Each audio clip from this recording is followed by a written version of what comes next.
आज एक 15-20 मिनिटापूर्वीच आमचं छोटंसं लॅब जातीचं कुत्रे त्याच्यावरती दारात बांधलेला असताना हल्ला केला। आम्ही चांगलं बघतोय आमच्या डोळ्यांनी, तो वट्ट्यावरून आला आणि आमच्या कुत्र्याला उचलून घेऊन गेल्यानंतर आम्ही सर्वजण त्याच्या पाठीमागे पळाल्यानंतर ह्या सगळ्या गोष्टीत आम्ही त्याला सोडवण्याचा भरपूर प्रयत्न केला। तो घेऊन गेल्यानंतर आम्ही काट्या वगैरे घेऊन गेलो। आमच्या इथं पूर्वेकडेच हातीगावचं शेत आहे तिथं गेलो, तर तिथून कुत्र्याचा थोडासा आवाज यायला लागल्यानंतर आम्ही तिथे गेल्यानंतर त्यांनी बघितलं, मी स्वतः तिथं गेल्यानंतर बघितलं की त्या गळ्याला त्याने प्रत्यक्ष धरलं होतं। मी आडावाडा करत, कारण काठी माझ्याकडे होती, मग आडावाडा करत गेलो, त्यांनी सोडलं। माझी पुतणी माझ्या पाठीमागं होती। 10 फूट गेल्यानंतर तो माझ्यावर परत फिरून आल्यानंतर त्यांनी हल्ला करायच्याच बेतात होता, पण माझी पुतणी नशिबाने असं की माझी पुतणी पाठीमागून ओरडली मोठ्याने, माझ्या हातात काठी होती म्हणून तो पुढे गेला आणि आमचे कुटुंबीय सर्वजण पाठीमागं होते।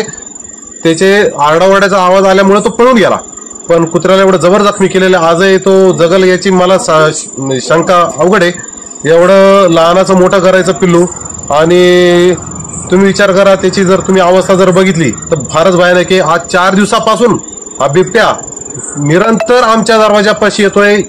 परवाच्या दिवशी आमच्या पाठीमागं आमचे शेजारी जे आहे ते कडला, तर त्यांचा मुलगा रात्री 8 वाजत, जास्त टाइम नाही, 8 वाजाच्या दरम्यान इथं आला आणि तो म्हटला की इथं मी बिबट्याचा वावर बघितला, इथं त्याच्या गाडीला आडवा गेला पुन्हा आपलं नगर कल्याण हायवेला, तर आमच्या घराच्या शेजारी तो होता।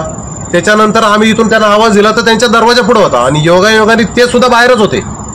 नशिबाने ते वाचले की आम्ही इथून आरडाओरडा केल्यामुळे ते घरात गेले, आणि त्या स्पॉटला जर घरात गेले नसते तर 100% त्यांच्यावरती सुद्धा हल्ला केला असता। आणि ही अशी दयनीय अवस्था आहे की माणसाने रात्रीचं फिरायचं का न फिरायचं, दिवसभर शेतीत कामं करायची, आणि रात्रीच्या ह्या जर अवस्था असेल। आमचं एक कुत्रा 4 दिवसापूर्वी आमचा दुसरा मोठा कुत्रा आहे त्याच्यावरती हल्ला केलाय, त्याचा एक पाय मोडलेला आहे।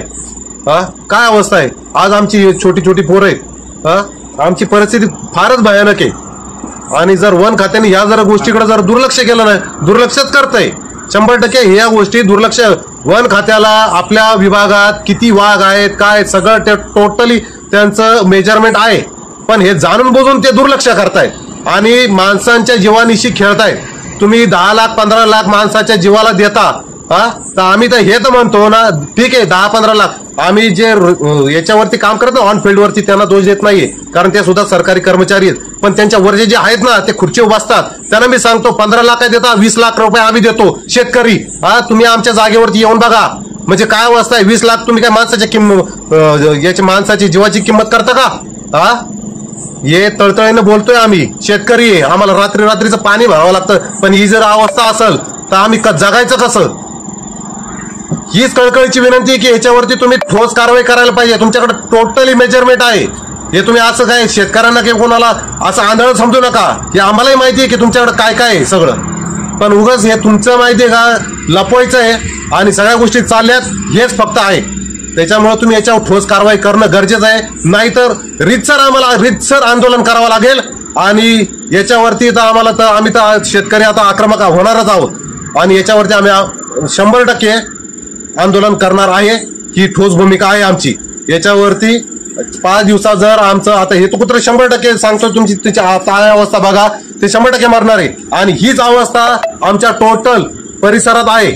तर आमच्या ह्या गोष्टीसाठी जर तुम्ही पूर्तता केली नाही तर आम्ही आंदोलन करणार आहे। उद्या मी ग्रामपंचायतीत जाऊन सदर या सगळ्या गोष्टीचं लेखी अर्ज वगैरे काय जे असेल किंवा आमची तक्रार ही सुद्धा दाखल करणार आहे। याच्यावरती जास्त काय होणार नाही आम्हालाही माहिती आहे, पण आंदोलन हे 100% होणार आहे।